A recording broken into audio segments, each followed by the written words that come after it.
नमस्कार मेरे प्यारे साथियों। मैं डीपी आज एक नए वीडियो के साथ हूँ आप लोगों के सामने। सबसे पहले तो स्वतंत्रता दिवस पर की पूर्व संध्या पर आप सभी भारतवासियों को हमारी शुभकामना,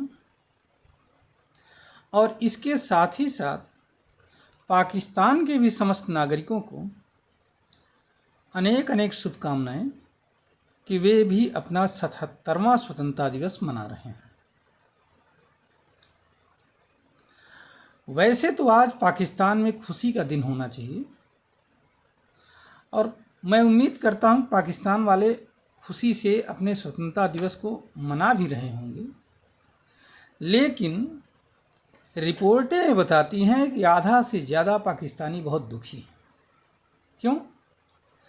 अपनी माली हालत को देख करके, भारत की प्रगति को देख करके, अफ़गान और बलूचों के अटैक से, आए दिन बम विस्फोटों से, सत्ता की बदहाली को देख करके, आदि आदि बातें। और इस पर भी जले पर नमक ये है कि आज हमें कुछ समाचार माध्यमों से पता लगा कि पाकिस्तानी लोग गदर 2 फिल्म देख करके भी बहुत परेशान हैं। अब जो भी हो, सही है या गलत है, निष्कर्ष ये कहता है विभिन्न समाचार माध्यमों का कि आधा से ज़्यादा पाकिस्तानी भारत आकर के बसना चाहते हैं। उन्हें भारत के मोदी जी अच्छे लगते हैं। क्यों? क्योंकि वो ये मानते हैं कि मोदी जी सही फैसले लेते हैं, जबकि उनके राजनेता गड़बड़ फैसले ले रहे हैं। मोदी जी करप्शन फ्री शासन दे रहे हैं, लेकिन उनके राजनेता करप्शन फ्री शासन नहीं दे पा रहे हैं, ऐसा उनका मानना है। यह बात अलग है कि हमारे यहाँ विपक्षी पार्टियों के लिए ये चीज़ जस्ट उल्टा दिखाई पड़ रहा है। अब ये तो मैं आपके ऊपर छोड़ता हूँ कि कौन सही है कौन गलत है, लेकिन ये जो दिन है 14 अगस्त, 15 अगस्त, 13 अगस्त, 12 अगस्त, इन दिनों में एक और बहुत बड़ी घटना हुई भारत को स्वतंत्र करने से पहले। वह घटना हुई भारत के विभाजन की,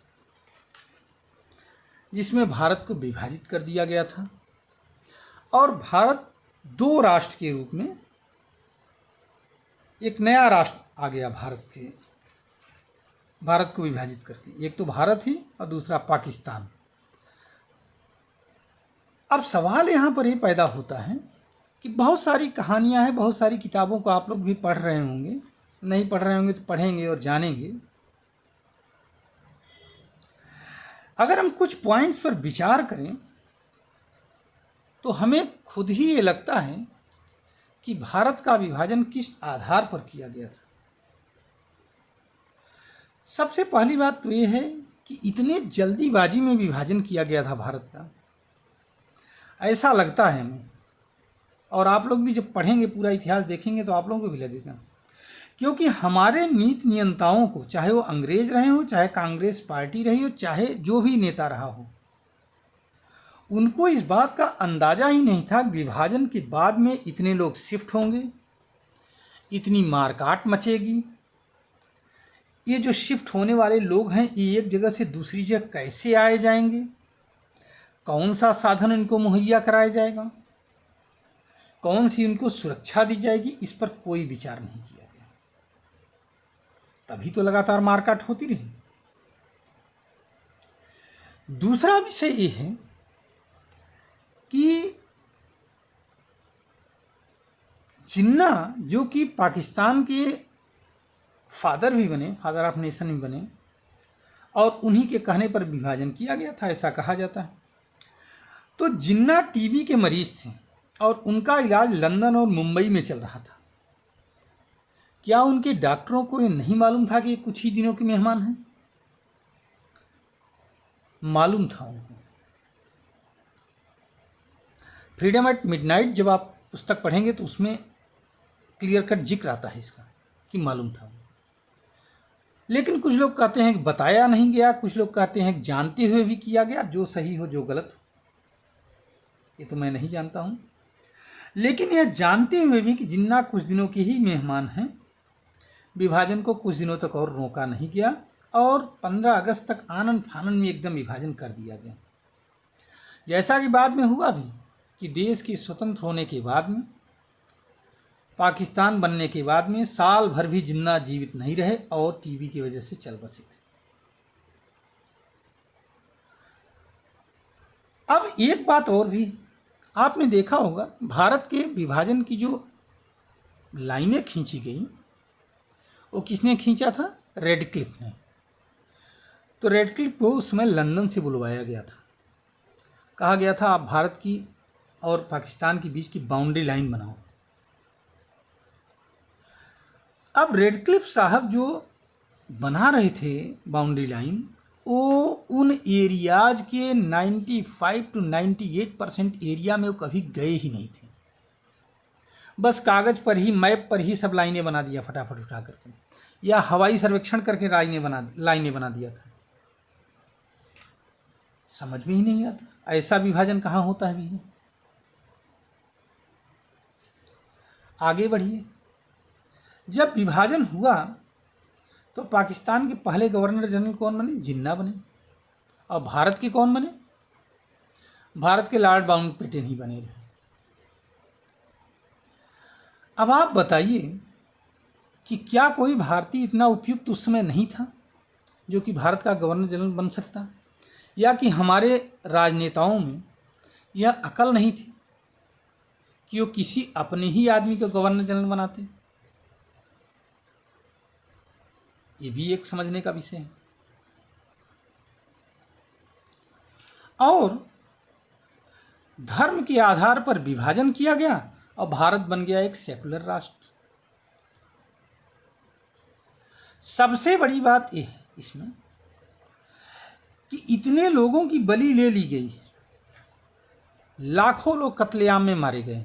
ये पहले की बात नहीं मैं कर रहा हूँ, इससे पहले भी मारे गए और विभाजन के वक्त, स्वतंत्रता प्राप्ति के वक्त भी मारे गए लोग। लेकिन फिर भी एकदम से प्रचारित कर दिया गया या कहा गया कि हम अहिंसात्मक आंदोलन के दम पर अंग्रेजों से भारत को स्वतंत्र करा लिए। ये भी एक विचार का पॉइंट है। आगे बढ़िए। अगर हम विभाजन के और उस समय विभाजन की बात को छोड़ें और उस समय स्वतंत्र होने वाले बहुत सारे और राष्ट्रों को देखें तो वहाँ ऐसी कोई स्थिति ही नहीं थी। वहाँ न कोई अहिंसात्मक आंदोलन था, न कोई इस तरह का बहुत विचित्र विशिष्ट कोई स्थिति थी। लेकिन फिर भी वो देश आज़ाद हो गए, पता नहीं कैसे। जैसे 1942 में ऑस्ट्रेलिया, 47 में भारत न्यूजीलैंड के साथ और न्यूजीलैंड, 48 में आयरलैंड, 48 में ही बर्मा और श्रीलंका, भूटान, ये सब भी आज़ाद हुए। अब वहाँ पर तो अहिंसात्मक और हिंसात्मक का कोई चक्कर था ही नहीं। वहाँ या तो आंदोलन हिंसात्मक था या तो नहीं के बराबर था। फिर भी ये देश स्वतंत्र हुए। इन सब प्रश्नों का जवाब, ये जो विचार के बिंदु हैं, इसका जवाब आप लोग अपने मन में तलाशिए, विचार करिए और यह भी विचार करिए कि ये जो स्वतंत्रता हमें मिली, चाहे जैसे भी मिली हो, इसको अक्षुण्ण कैसे बनाया जाए, अपने देश को और बेहतर कैसे बनाया जाए। बिना इसके हमारी ये जो स्वतंत्रता है वो अधूरी है। बस मैं पुनः एक बार स्वतंत्रता दिवस की बधाई देते हुए आप सभी को अपने वीडियो को यहीं पर बंद कर रहा हूँ, समाप्त कर रहा हूँ। अगर यह वीडियो आप लोगों को जानकारी से भरपूर लगा हो तो आप हमारे चैनल को सब्सक्राइब करिए, शेयर करिए हमारे इस कंटेंट को और लाइक करिए।